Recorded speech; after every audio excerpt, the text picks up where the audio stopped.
morning, world. I'm Steve Rao, the host of Pod TV's World Edition, soon to be a part of the Roku network. Live from the all America city of the town of Morrisville in North Carolina and the United States of America, I welcome you around the world to our show. And on World Edition, we talk about innovation, global affairs, and what we can do to continue to navigate and get through this pandemic, which seems to be looming on, continuing with the Omicron variant. Will the world be the same? Will our economy be the same? Will things ever get back to normal? But today, my monologue is based on the Voting Rights Act that we talked about yesterday. President Biden in Atlanta, once again calling the recent threats of voting rights in America an insidious threat to our democracy, and calls on the United States Congress and Senate to work with him to pass sweeping voting rights legislation. Today, as we prepare for the MLK holiday, we have a special guest on Monday, the former Senator Floyd McKissick, son of Floyd McKissick, the civil rights leader in the United States, who walked alongside Dr. King. We want to talk about the components of voting rights reform. There are basically two areas of reform. Traditionally, up until now, voting rights reform has been focused on mail ballots, gerrymandering, which is partisan, early voting hours, expanding early voting hours. And the House last year did pass bills that helped with voter registration, that helped with expanding early voting, that helped with banning bipartisan gerrymandering. Some of those agreements could not, some of those components could not be agreed to, and Senator Joe Manchin finally was able to narrow the bill and agreed on voter ID, which was something that the Republicans wanted. Sorry. Now, the second component is something we've talked about as well, the outcomes of elections. In many states around the country, legislatures and states have been actually working to change the laws or change the elected officials who are overseeing elections or reducing their power, like in Georgia and Arizona, which could turn the results of a close election at the national level, at the presidential level. Now, this is very alarming to many Democrats and even some Republicans. And so the question becomes, how do you attack reform? Do you do it just focusing on what we've traditionally focused on? Some voting rights activists think you got to focus on the second issue, addressing the fact that states cannot change the outcomes of elections. As I close out my monologue, perhaps the best answer is compromise. We have heard Mitch McConnell say that he could perhaps support reforming the Electoral College Act of 1867, which would make it harder for states to overturn the elector's decision of who is the president. This could actually help the situation in America where you could have a president that was legitimately elected, but the state legislatures overturned the electors, and you would have half the country believing that the president that they selected was not their president.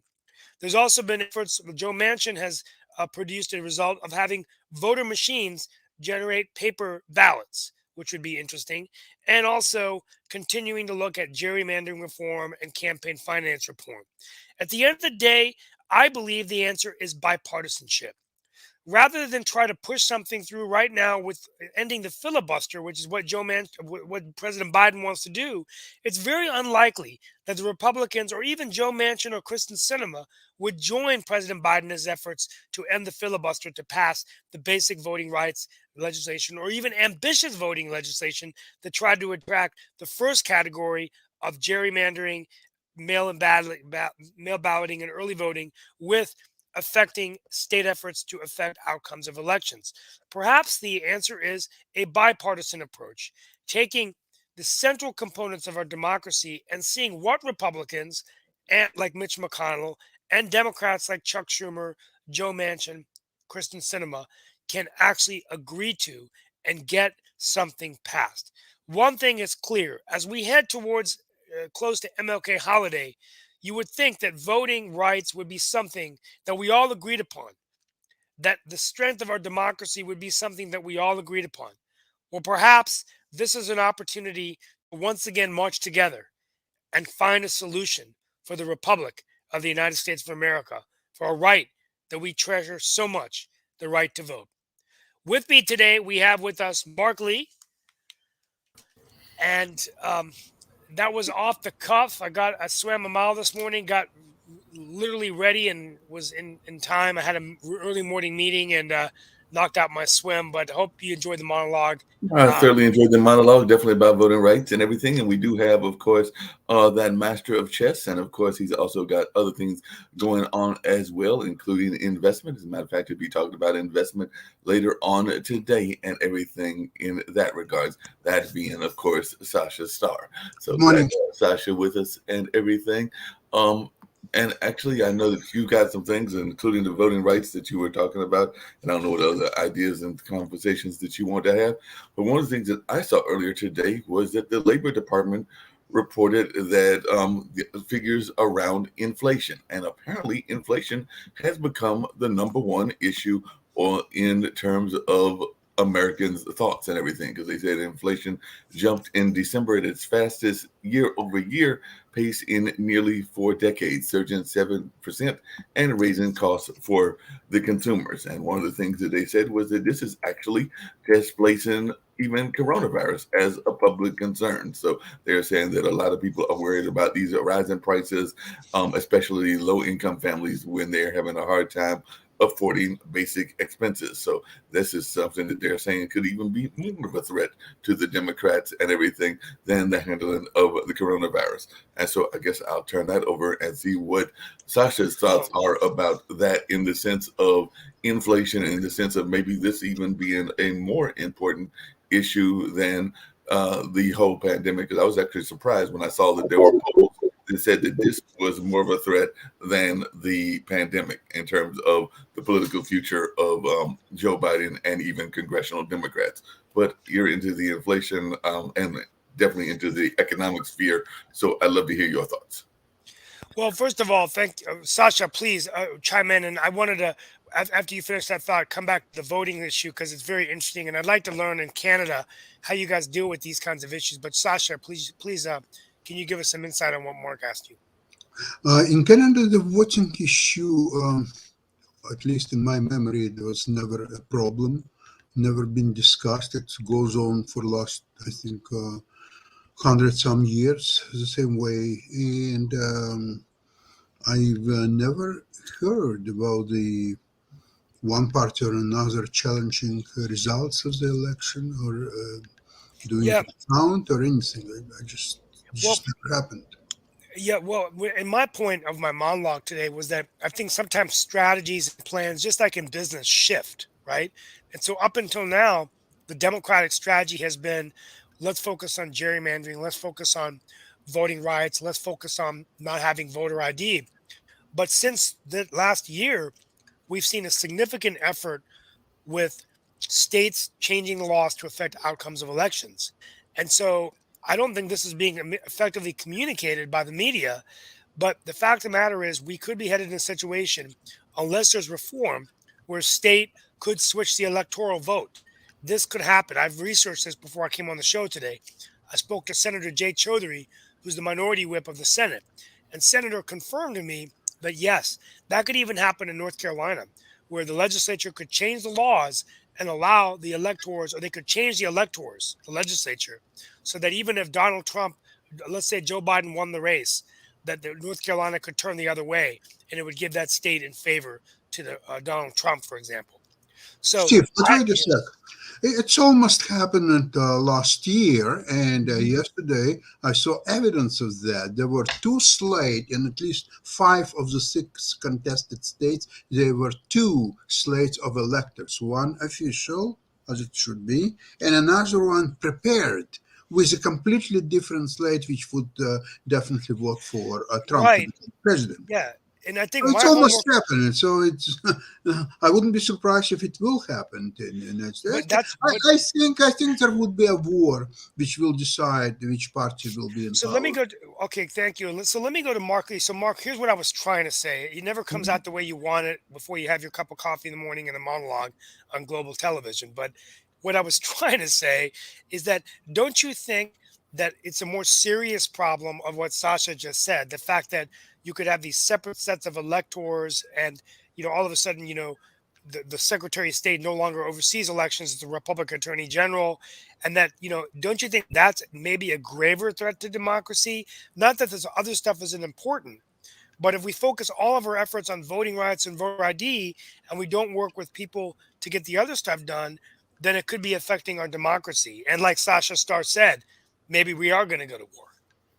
Yeah, I mean, it could be definitely an issue and everything. I've said several times here that I'm not a big fan of the electoral college, and I definitely think that the electoral college and other things need to be addressed both on the state level and on the federal level. But I also think that it's one of those things that, for whatever reasons, neither party actually seems to want to tackle, and therefore they've kept it there for definitely a long time frame and everything. And therefore, I don't know if it's because there is a fear from the political power machine that it could disrupt their power and therefore actually make us have to go back to a actual system of every vote counting for every person, and therefore also even having a actual maybe even congressional system where we actually are being represented by the people and actually not represented by special interests. Because right now, a lot of the things, including a lot of the senators, are being controlled by the special interests that are paying their bills. I'm definitely doing a lot of things in that regards, and I don't think that that's actually what the founding fathers had in mind when they came up with this whole system and everything. But definitely, that is a conversation that I know has been out there for a while, but I don't know that it's something that is understood enough of. I know one of the things that our founders have talked about, being the founders of this network, is the education system.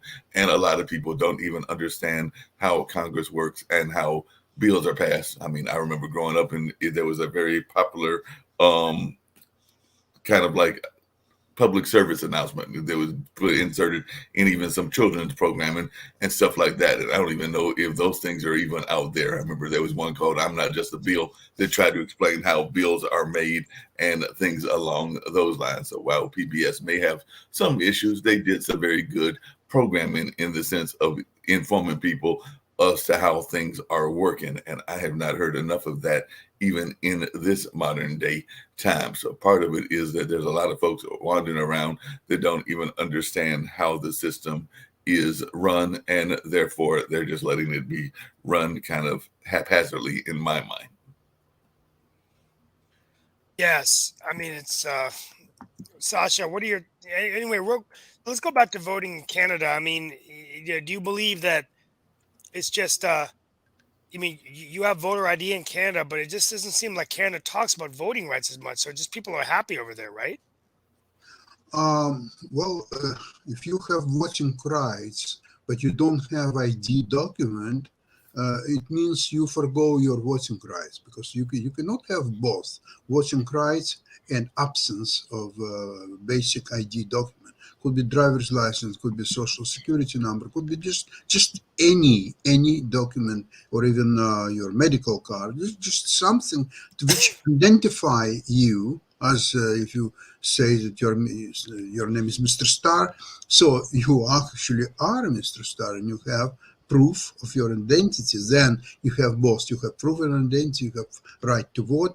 And by the way, when I'm going to vote, my name is already on a list. So all I have to do or electors Yeah, system we have have. to find my name, and that's it. Well, I think that's a part of compromise. I mean, I think if the Democrats were able to come in and deal with to deal with add that as a requirement, the Republicans might be very much more likely to to you know allow that to occur. I mean, in terms of well, we're going to have voter ID, and then I think they would give in on some other things, and you might start seeing some structure. And I think what's happening now is the strategy. Mark is Biden is saying, look, the other thing I was trying to say before we go to some other issues is President Biden is saying, you know, I want to change the filibuster to get this voting bill passed, however ambitious it is. And if we know the votes aren't there to filibuster, we know that's headed to failure. So isn't some reform better than nothing? Giving up some things you want in exchange. And I like the fact that, well, McConnell saying he'd be willing to reform electoral 1867, Manchin's coming through on some things. I mean, could they get some Republicans and Democrats to agree, even if it's a limited voting rights bill, one that, Joe Manchin has an idea that they would limit the elected officials they could oust or they could get rid of, so that you wouldn't be able to just quickly go in there and transform Secretary of State's office to the Attorney General, right? So, Steve, I have my reservations about what you're trying to say, that one party have to appease another party and have some kind of agreement or so on. You cannot have any agreements with the Trump's party. This is not a party of agreements. This party is to rule, is to govern, and to kill any opponents on its way.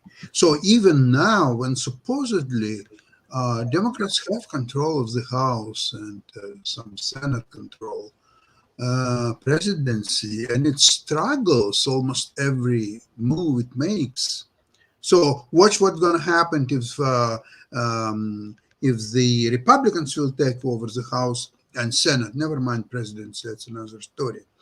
So why would Republicans would make any amendments with Democrats and try to appease them and to work with them or so on if they're not working with Democrats now, when Democrats have actually majority? I would like to understand that. Good point. And I want to come back to something else that you said earlier, and I'm going to try to hear what Steve's got to say, and I think about what you're saying about this whole battle between Democrats and Republicans.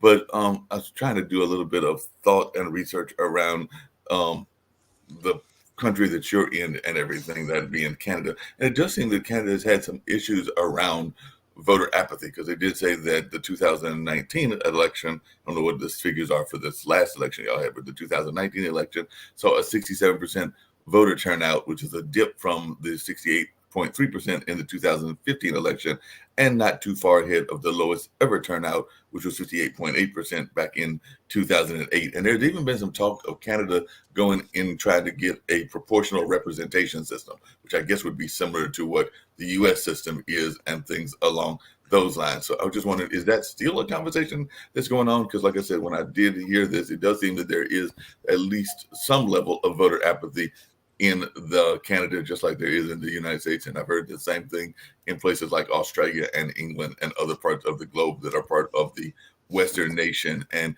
is this driven by the young folks? Because I do know that in a lot of places there have been things like Brexit and other folks where folks have been getting frustrated with the powers that be. And it's usually led by our youth, and the youth that are definitely frustrated by not having their voice heard. And there's also been special interest groups in Canada, Australia, all over the world. But I was just wondering, from your reading and your hearing of the news in Canada, is there no conversation around this voter apathy that it seems to exist in both Canada and in the United States?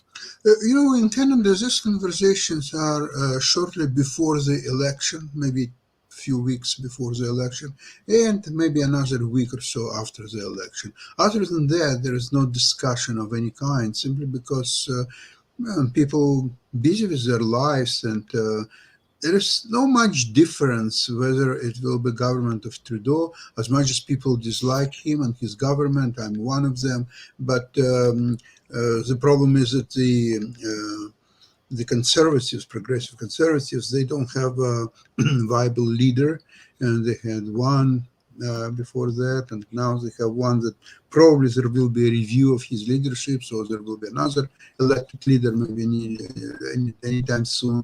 But it's regardless of outcome of this leaders election, it's tough. It's a tough deal to beat Democrats or liberals in Canada, who are quite united. They have a lot of minority votes, and immigrants mostly vote for them, and so on. So probably it will remain so for the next foreseeable future. Which actually raises a point to your other question that you were just asking Steve and everything, is I don't know that, I mean, there may be divisions within the Republican Party, but it does seem like a lot of them are going lockstep behind kind of the Trump side of the wing and everything. But I don't hear as much Well, of that in the Democratic side, because there's definitely a lot of division in the Democratic side between those that are considered progressives and those that are considered conservatives. So I don't know well, that AOC and Manchin will ever see eye to eye. well, that's a good point that Tom Friedman actually wrote an op-ed in New York Times. I have to read it, but I heard about it where he talked about the next ticket being Biden and Liz Cheney. That Mm, the best way to unite the country would be to bring in Joe Biden Democrats, moderate Democrats, along with Liz Cheney, to forge a relationship where you could actually get more things done. I don't know whether that would ever realistically happen, but you know, I think a coalition government could be a better way to get things done than the way it is now, where we don't have a parliamentary system where you're building coalitions, and so it's totally different by political parties. Someone the other day asked me, could we have a viable independent third party? hmm It sounds great on paper, but the reality is it's impossible. We've tried this in the past when Ross Perot ran. We've had Right, Ralph Nader run time and time again from the Green Party. right. Others, and they just can't do it. Can't muster up the strength. Don't have the resources. Don't have the ground game. How many political parties are there in Canada, Sasha? Oh, several, but three major parties who actually regularly win seats in parliament is, of course, Liberal Party, Progressive Conservatives, and New Democratic Party (NDP). So Okay, this NDP is getting around between 15 and 20%, 17, 18, depends. So, but at least they have a power to form a majority government with another party that wins a majority, for example. So they have that power that they can affect that. Mostly they side with the liberals, of course, and so this way they create majority government. okay, sounds Ironically, cool. we've had coalition governments here, even in North Carolina, to some degree, and I don't know how effective they've been. So I just wondering, how effective would it be to have a coalition government, say a Democratic president and a Republican vice president? Because I know we've had that because of the way that the voting goes down and everything. Because it's usually tickets that are run here in the federal election, but we've definitely had in the states. As a matter of fact, currently have that going on, and they're going to run apparently, against each other at some point. But we have had many cases where there has been a Democratic governor and a Republican lieutenant governor, and vice versa, because they are run as separate tickets. So I'm thinking, is that something that you're thinking might work on the federal level? So instead of there being a mass ticket Yeah. where the president and the vice president are running together, as it has been for Well, decades, they would run separately. well, in North Carolina, that we have that system in North Carolina where, Right. and let me tell you why based on what happened here, they may not be such a good idea. In that Right. situation, and this is informative for Sasha, the lieutenant governor is the second highest ranking officer, hmm but they basically preside over the Senate. And there's no other real power they have other than they become the governor if something happens to the governor. We have a Democratic governor, Roy Cooper, and Mark Robinson, lieutenant governor, and before that, Dan Forrest. And the hmm governor doesn't travel as much anymore because he's so afraid that if he leaves the country on a trade mission, for example, that they would actually make lieutenant governor the governor. They could pass all this legislation with the governor gone. Can you imagine that? So this is the problem. If you have a Republican vice president and a Democratic president, or a Democratic president and a Republican vice president, it may not be the realities may be it may not work. Um, it used to be like that. I think they used to run them separate, right? Or would it be just the top two vote getters? So you would just run, and whoever got the first and second vote would become the vice president. So like Donald Trump would be the vice president. Can you imagine that? That's the way it used to be. I think that's Well, how. Yeah, I think that used to be the way it was. So anyway, I think it's tricky. I don't think it's as easy as everyone says. I think such complicated country like US has to have a really down to basic voting system where obviously it cannot be held in one day, so it maybe requires a week time, or if not 2 weeks probably. So it would start with, for example, each town, each street they are doing open election, which lasts one day from morning to the evening, and evening the poll close, and they hand count the result. And even if I would go even from street to street, and even street would be divided in, say, west side of the street, east side of the street, and they will make determination. This party won majority, simple majority, 51% or so decide. So, okay, this street vote Republican, this street vote the Democrats. Now there are so many people on this street voted, so many people on this street. So this will you tabulate all that. It may take a week or two until you will hold all this election on a very basic level, but at least it would be each result would be checked, certified, and you go then to next level.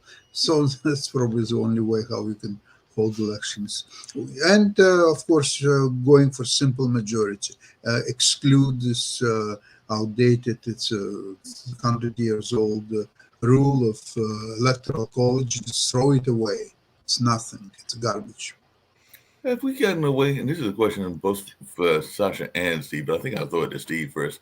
Have we gotten away from the idea of civil debates? Because I know that a long time ago, there used to be, of course, not all that civil debates. We do know about the history between Burr and Hamilton and how that ended in a duel and everything. But, there was a time that there was a lot of civil debates. People might not agree with each other, but they would at least have some friendly conversation and debates and everything. Whereas now, even the debates seem to be very vitriolic and very much against each other and everything. I saw that Anthony Fauci earlier called Senator Roger Marshall a maroon or a moron doing tense committee hearings and everything. And then we also had when this one really threw me off because I was going like, what did he expect when he walked into that interview? But apparently Trump went out on a rage and quit an NPR interview after he was grilled on election fraud, lies, and everything. First off, I don't know what he expected to going into something that is known in the media world as being a very liberal media outlet, that being National Public Radio. So I don't know what he was expecting to even accomplish by going in that kind of setting and everything. But what are your thoughts about civil discourse? Are we really away from civil discourse, and is it ever going to come back? Yeah, I think that it's just, I'll take a stab at it. I think just the way the political system is, it's just so divisive. It's gotten so personal. People are so angry and frustrated that it's very hard to have civil discourse. But recently, I've gotten some respectful emails. I'm having to respond back. I'm behind on my responses, but they were respectful in their disagreements on some of the statements made about democracy and and there is a way you can be uh, weighing in on your opinion, but not being so angry about it, calling each other names and things like that. But I don't know the way it is in Canada, whether there's more civil debate or whether it's gotten this. We don't often talk about Canadian politics. You've often talked Canada, Chacha, about you're not a Trudeau fan at the moment, but is it this nasty in Canada or No, no, okay because again, as I said before, people spend much less time to discuss politics and politics? so on. Yeah, It's just not something what people care so much about, because obviously there is election every 4 or 5 years. So the side that wins elections, they will rule for another 4 or 5 years, and it's just if they will do some ridiculous things, then they will for sure lose election next time, because people will not forgive it. So they're trying to do as little as possible, doing different things. For example, right now, very interesting happened in Quebec, and very interesting how it will affect the government of Quebec in the next election. They made a law that unvaccinated people will have to pay special health tax, which will be announced from February. And I don't know, we expect, say, around $500 per person, give or take. Now, the basis, the grounds for that, actually, I think it's quite popular move, because 80% of the people in Quebec are vaccinated. So But if you take account in hospital bed for COVID sick, well over 50% are taken by those unvaccinated people. So they are a disproportionately high level of hospital beds required to treat them, which takes away people who, let's say, they have a heart condition or some other operations which actually has to be performed, and there are no beds available. So these people who are law-abiding citizens did the vaccine, yet they are denied care simply because a lot of unvaccinated people claiming that they have their rights. But with rights comes obligation. With your rights, you're taking disproportionate number of hospital beds. Please pay for it. For example, in Singapore, actually, the unvaccinated people, they have to pay for their own treatment. Okay, there are some other countries that consider it unvaccinated health tax. So I think maybe that's a solution to get to the point where all people, not even 90%, but 100%, because nobody wants to pay health tax. 500 per head, it's $2,000, say, family of four. You would rather you run, you not go, you run for vaccinations very quickly, and you'll forget about all your rights. Because if it will cost you money, never mind a couple of $1,000, even $10, nobody will pay for their rights. Okay. Right. Yeah, Hey, yeah. tonight, just we first of all, I'm going to take a moment to tell everyone to watch Sasha Star Show Modern Investing with Sasha, At 1 o'clock. which 1 o'clock today, and we also have a special event tonight, the worst president of the United States, and Yes. that's at 7 o'clock in the evening. Which presidents are we talking about, Mark? And please, if you could send me the link so I have that Okay. for Well, the show. actually, that particular one is run by Nick, but I'll make sure that he sends you the link and everything, or I'll double check and make sure I've got the link and can forward it to you. But that being said, the presidents are LBJ, definitely the Bush, but this time it's not Bush Senior, it's Bush Junior, Obama, and Trump. Those are the ones that are being discussed this time around. So those are the ones that we'll be looking at and trying to figure out what people think about them and their both positive attributes as well as, of course, their worst attributes as well. So we will definitely be in touch with folks, and I know that Nick has, so we're looking forward to having a nice panel of folks. I think Adam Lambarello will be back on, and a couple of other folks will be on, so it should be a lively discussion, and looking forward to it this evening at 7 o'clock. We've also got some folks that'll be at the online dinner party before that, and they will include some folks that are doing work in the whole like life improvement kind of space and all of that. I know that definitely there's a young lady from Ohio that will be coming in, and there are some other folks that'll be coming in as well. So I think we've also got an entertainer or two. So looking forward to some lively discussions. And of course, speaking of the pandemic, a returned guest who's been on a couple of times will be on, and that is Dr. Canterbury, who's been doing a lot of work in trying to make sure that those in the minority community are getting properly vaccinated, and definitely trying to put some thought in the minds of those that may be against the vaccine if they're having a historical argument, because we do know that some of the folks that have been on that side, part of their argument is what has happened in the past, like with the Tuskegee experiment and things along that line. So he may present a counter argument to some of those fears and everything, and whether folks choose to listen or not, that is on them, but at least they can hear the counter argument and what the counter arguments may be. I had brought up earlier about inflation and everything, and I was just wondering, because I know that here, the grocery stores in the U.S., we've definitely been seeing the shortages and higher prices, a lot caused by the coronavirus, and also some severe weather that has definitely disrupted supply chains and things along that line. And we've definitely seen some major restaurants. I know we've got some Darden restaurants here. Darden is the company that owns Olive Garden. I think it owns Bahama Breeze. It owns Longhorn Steakhouse and other things. And they've even come out and said that they've increased prices by 2% at the end of last year and expect to bump them up by another 4% over the next 6 months. So that is definitely going to mean that some prices are going to be going up, and folks are going to get even more frustrated by some of these costs. And I was wondering, is the same happening in Canada with inflation prices? And are folks worried about that? Because, like I said, I've seen some polls that the people are more concerned about their pocketbook and their inflation, because that's automatically impacting them, and that it might even be replacing the pandemic as their number one concern, because of course they are very much worried about the maybe they feel that they've got the mask under control and they've got their vaccine, so now they're more concerned about their day-to-day living. And of course, day-to-day living is going to be your economics. But I was wondering, is similar kind of things going on in Canada?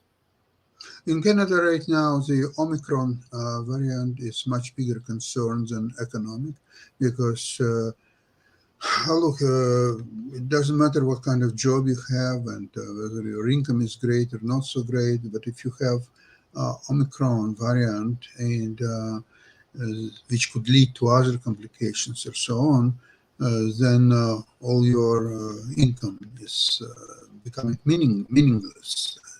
So people are much more concerned about this health issue because in the last 2 years, people got a lot of subsidies. A lot of people are hoarding certain amount of cash, which will sustain them for foreseeable future. So there is no need to cling to their work and take a risk of getting sick with coronavirus. Most people are getting vaccinated. In Ontario, the number is well over 80%. In in Quebec, it's only 12.5% of people who are unvaccinated. And soon, because of this new rule, soon that number will go way down. But again, what's interesting is that with people, only 12.5% unvaccinated people, they are taking a third, 33% of available hospital beds. Well, This is where this uh, uh, additional tax bill becomes so handy. So people will think a lot more about their rights, and with the rights come responsibility. You want to pay for your rights? No problem. Here's your bill. hey, hey, Steve, what is your thoughts about that? Because, like I said, I was actually surprised when I saw that it was taking a back seat, or taking a front seat, I should say, to the pandemic, because I guess people are more concerned about their day-to-day living. You know, they're saying that used car prices have definitely gone up more than 37% over the past years because of things going on with new car production and the shortages of semiconductors. So I was just wondering, as you're talking to your constituents, is there less conversation about the pandemic and more about their economics, or what are you seeing that similar kind of things there in Morrisville, and even in your conversation with other leaders around the state? And I imagine you've also talked to people around the country. So I was just wondering, is this something that you're seeing more of, people definitely taking more of a worry about their day-to-day living?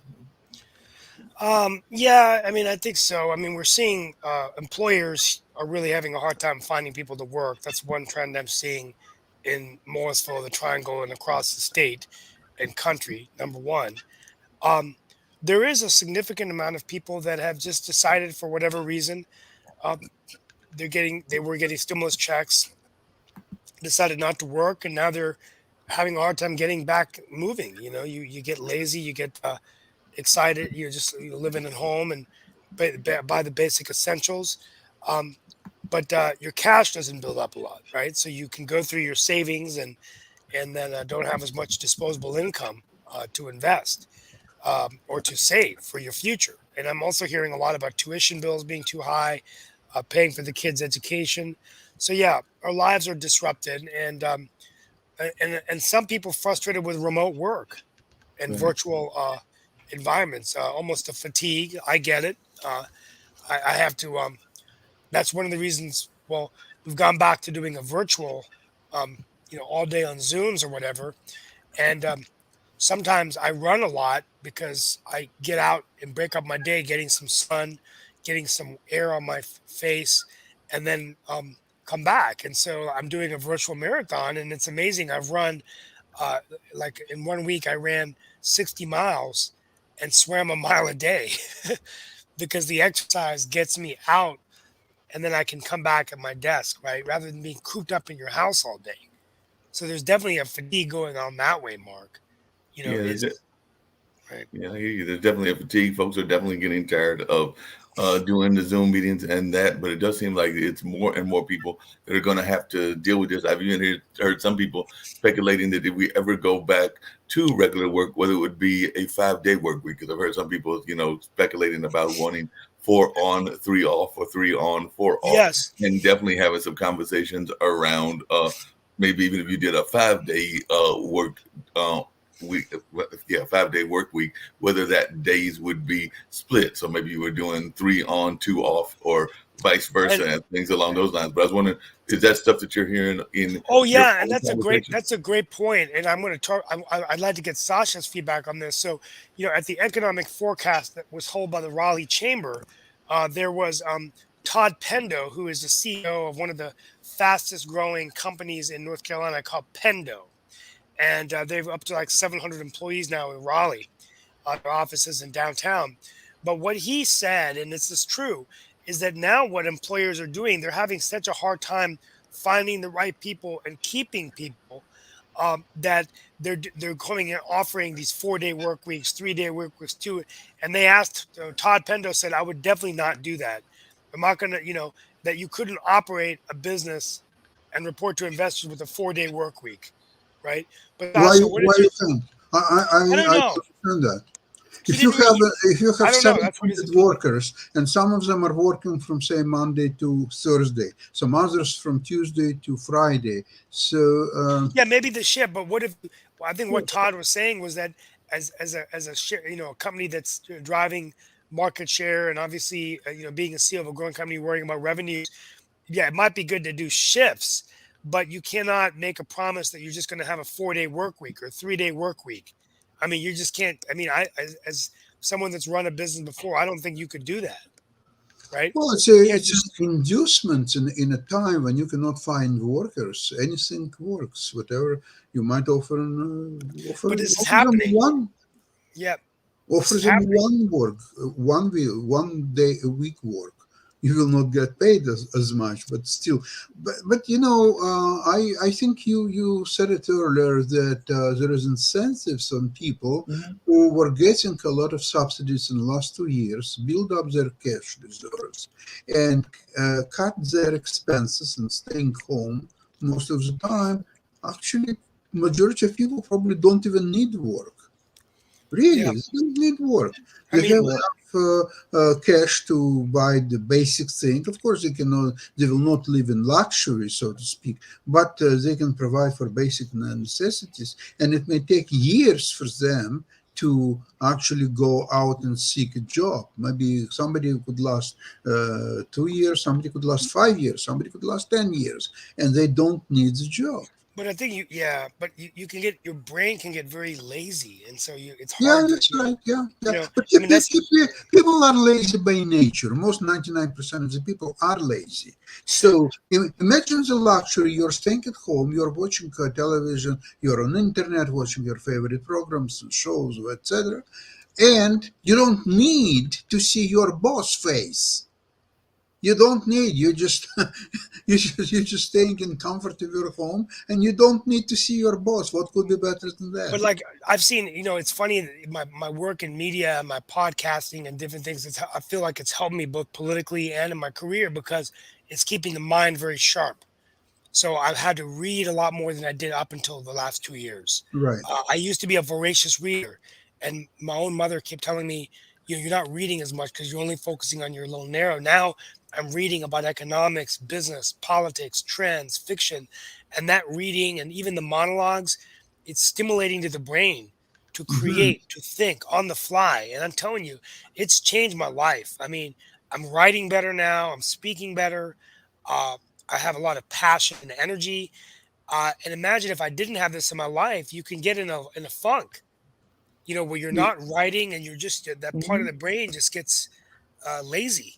No, that could very much be the case. One of the things I was going to ask both of you, and I guess I'll toss it to Sasha first and everything, is that you mentioned, and I think Steve mentioned as well, some of these things that people are offering. Now, one of the things people are offering, and I don't know what your thoughts about this is there have been entire corporations that are basically as a way to lure people into the job force offering tuition. So they may find out that somebody wants to be, say, an engineer, and they're at a bottom level in the job market. So they will offer them to basically pay for their going to engineering school as a company, not necessarily the federal government, but it's actually the company paying for it. I know that I was watching one of the networks, and they were talking about what was going on with our modern economics, and they definitely talked to a gentleman that said that, yeah, that he actually got the candidate that he wanted by offering him tuition. And it sounds like it was more of the employer doing the aggressive courting versus the employee. So it sounds like the employer was doing more aggressive courting. It's almost like the employees have become almost similar to athletes, in the sense of, we know that athletes are oftentimes, particularly in football and basketball, courted by both the colleges and then eventually by the pros if they're really good at everything. And it sounds like employees have almost had that same kind of appeal to our corporate world and all of that. So I just wondering, what are your thoughts as one that is in business about some of these smaller corporations basically saying, hey, I'll if you come to work for me, I'll pay for your tuition, I'll pay for your housing, I'll pay for a lot of these other things that are not cheap to pay for. So I was just wondering, as one that has been a business owner, whether that's something that you think is a good strategy. I think it all will come down eventually, almost as a held holding by corporations to individual workers. They will walk them through stages, what they have to do, what would be desirable. Some courses offered in maybe in even universities, and they will have to even learn what kind of food taste they love, what kind of steaks they love, rare or medium or so on, and say a cafeteria at their work prepares a steak to their liking. So they have to really lure the workers and make them indispensable, desirable, gives them shares of their companies. If it's public company, it's even better because it will be liquid, but they have to be locked up for, say 2 years, for example, because otherwise they will take stocks, they will sell and quit the job next day. Most of the people will definitely do that, so you have to lock them up for, say, a couple of years. I want to tell you something. A very interesting experiment was conducted in Detroit, in one of the suburbs of Detroit, where people, they were unemployed people living there on social assistance for generations, not just the last couple of years, for generations. So they wanted to do experiment. They got one guy who happened to be black, third generation of unemployed people, and told him that, look, we got excellent job for you. It was several years ago, so you'll start with $25 an hour. It's one of the car manufacturers. Don't remember the name, but one of the big three. So Monday, you arrive 9 o'clock, you will start the job, and we will build you up. At the beginning, you will start there, but then in a month, 2 months time, you will get seniority, you will get even a bigger salary, and you will move on with your life and so on. Okay, comes Monday, 9 o'clock, 10 o'clock, 11, he's not coming. So they're going back to his house and asking, what's happened? You didn't come. He said, yeah, but how? What do you mean how? You have to take a bus and go by bus to this station where you change the bus, then you arrive at work. Which bus? Which station? What are you talking about? He's never been in a bus. He never had in the bus stations. He doesn't understand what these people are talking about. So they had to come next day to take him by hand, walk him to the bus stop, to board the bus, drive to this bus station where he would change bus to another one, and so on and on and on. So people, the danger actually of staying at home and not working for several years is you are deteriorating quite a bit social wise. Yeah. You are I mean, becoming really a piece of vegetable at the like best. even for me, I'm like a tenacious networker. I mean, like I just what I do really great in my career, right? Even in politics. And when I went back this year to some of my in-person events, I felt very nervous. I felt like that feeling like when you're shy. I was actually shy as a kid, believe it or not. My palms would be sweaty. I'd start breathing hard when I would see like girls that I liked. I would feel like people were watching me, very, very odd. Well, it wasn't that bad, but I felt it took me a while to get in the groove to even go and meet someone. I felt like, what's wrong with me? But I've been out of practice for a while, right? I mean, if you're only seeing people like this, after a while, when you're when you're in a real event, you're like, oh, what do I say? And now this whole Yeah. thing of social distancing, where everybody is like, stay away from me. You can't even give anyone a hug or a handshake or a fist bump. I mean, it's like, you know, um, It's definitely eh, changed things around and everything. And actually, as you were speaking, Sasha, I was just remembering that, and I don't know if this is still going on. Maybe Steve has any ideas or anything, but I do remember that before the pandemic, there was a lot of folks that would actually literally be catching vans and stuff to construction sites. I mean, it was oftentimes folks that were of Latin American descent. There might have been some African Americans and others that were in other parts of the lower income kind of spectrum of all different races and religions and things of that nature. But I don't even know if those kind of like transport vans are going on. I know that that used to be a very popular thing where they might find like a destination spot and they would pick them up, they take them to the construction site,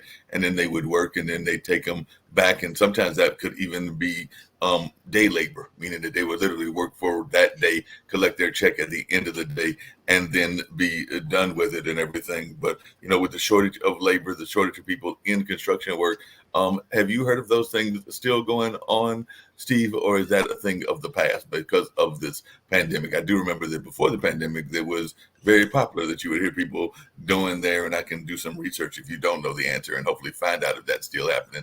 But I do know that it was incredibly um, it was a way that a lot of folks, particularly those in the Latin communities, would definitely get to their construction sites and also have some very immediate pay, because a lot of those situations they were paid the day of. So literally they would get picked up, say at 7 in the morning, work a very long shift. I'm thinking they might even work till 7 or 8 that night. But they would, from what I understand, enjoy it because they would get paid literally that day. So you might get several $100s, maybe even close to 1,000, depending on what kind of construction work you were doing.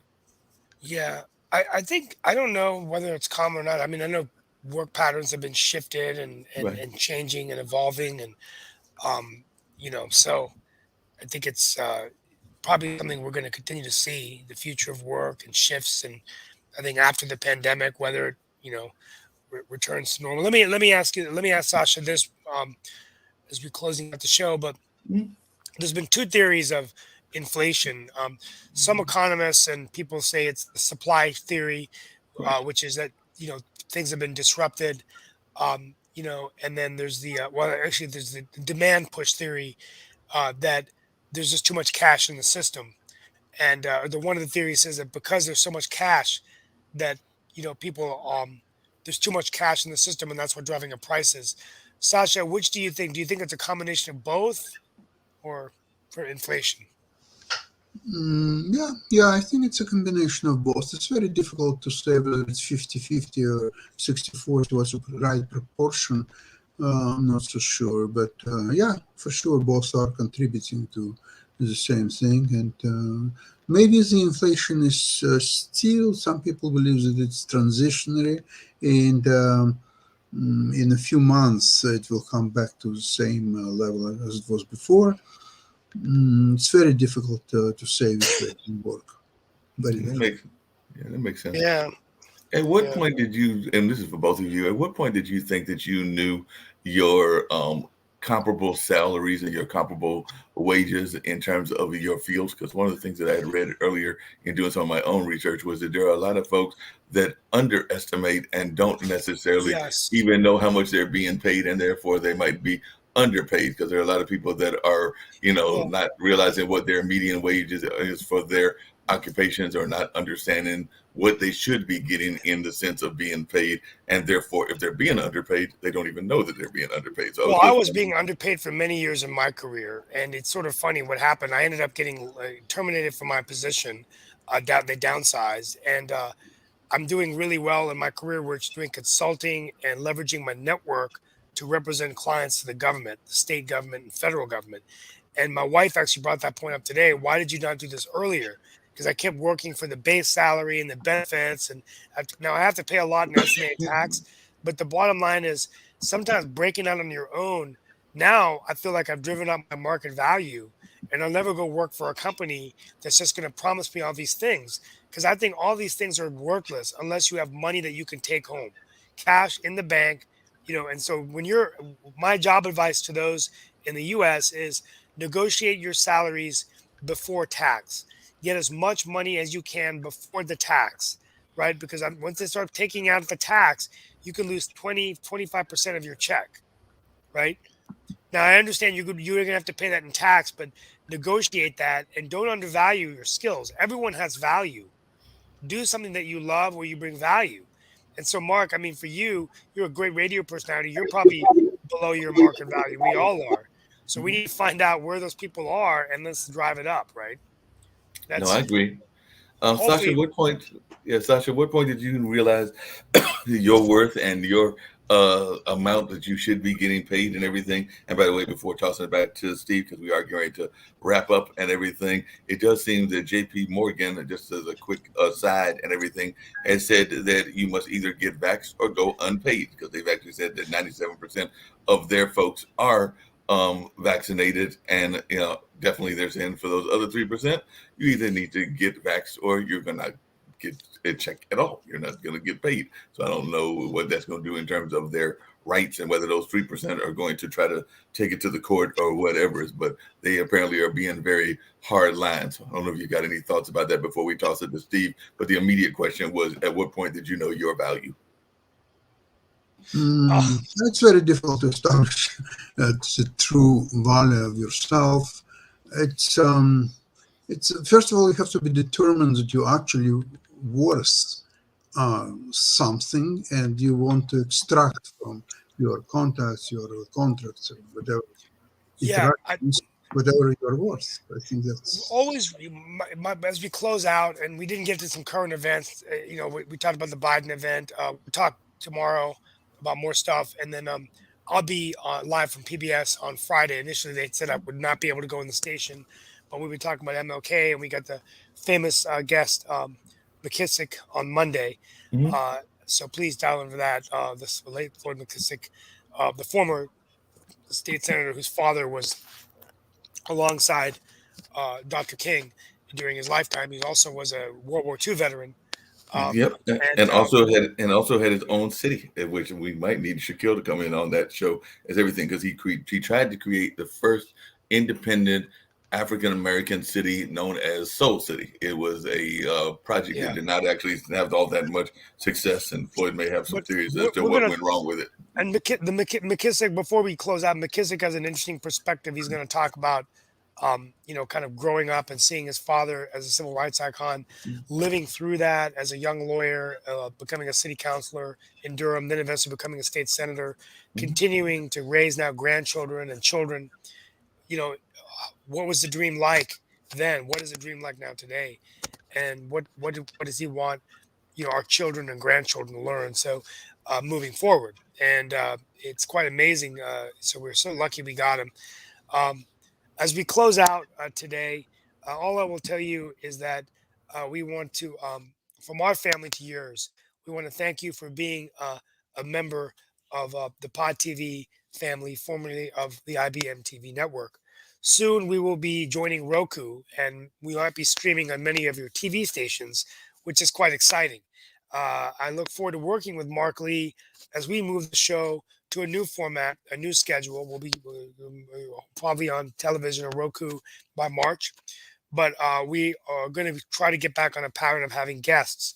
But from our family to yours, we thank you. We thank you for being with us. We hope that you are safe. And for those of you in America, we are going to be watching the Republic very closely to see whether the United States of America can come together and generate progress for all Americans and get to a point where we listen to each other, not listening just to reply, but listening to understand. And maybe that's part of the problem in politics. Too much of the listening is to reply, and we need to understand each other. But on World Edition, hopefully we can listen to understand your issues, understand what is important. So please share your ideas with our team. From my family to yours, from our family to yours, wishing you a safe day. Thank you. Talk to you soon.